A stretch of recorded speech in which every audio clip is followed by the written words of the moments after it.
First பாத்தீங்கன்னா தம்பி சொல்லியிருந்தாரு. ஏன்னா அண்ணன் சீமானை பொறுத்த வரைக்கும் பாத்தீங்கன்னா இதுல 50 நாள்ல தமிழ்நாடு பாத்தீங்கன்னா 250 குற்றச்சாட்டு நடந்தது. அந்த குற்றச்சாட்டு 100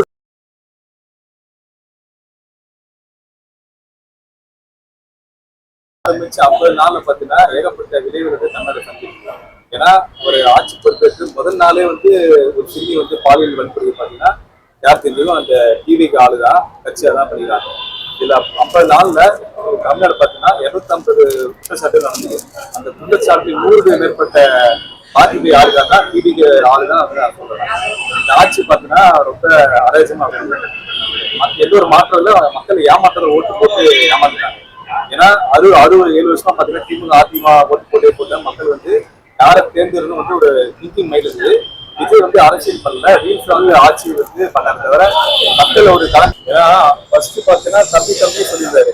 ஏன்னா அண்ணன் சீமானை பொறுத்த வரைக்கும் பாத்தீங்கன்னா கட்சிங்க வந்து பாத்தீங்கன்னா அண்ணன் தம்பி அப்பா அம்மா யாரும் கிடையாது. கொள்கை ரீதியாகவோ கட்சி அடிப்படையில் வந்து சீமானை போவதை தவிர அண்ணன் தம்பி யாரும் பார்க்க களத்துக்கு வந்து முதல் ஆளாக அவரு தான்.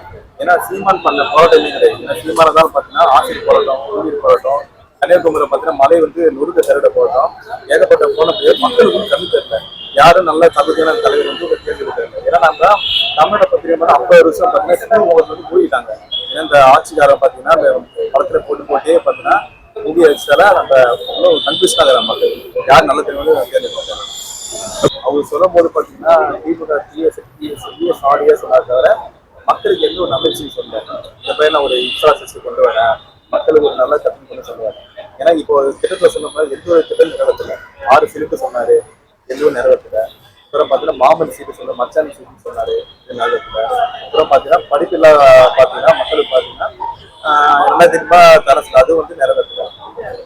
கேஷ் ஆன் டெலிவரி இந்த இன்ஸ்டா பேஜ் எதுக்காக அப்படின்னா, நீங்க உட்கார்ந்த இடத்துல இருந்தே பல பொருட்களை வந்து பர்ச்சேஸ் பண்ணலாம். கிட்டத்தட்ட ஒரு அமேசான் மாதிரி தாங்க. உங்களுக்கு என்ன தேவையோ அது எல்லாமே இங்க கிடைக்கும். குறிப்பா வந்து நீங்க ஸ்டேஷனரி ஐட்டம்ல இருந்து கிஃப்ட் ஆர்டிகல்ஸ்ல இருந்து ப்ரொவிஷன்ல இருந்து எல்லாமே உங்களுக்கு வந்து வீடு தேடியே வந்துடும்.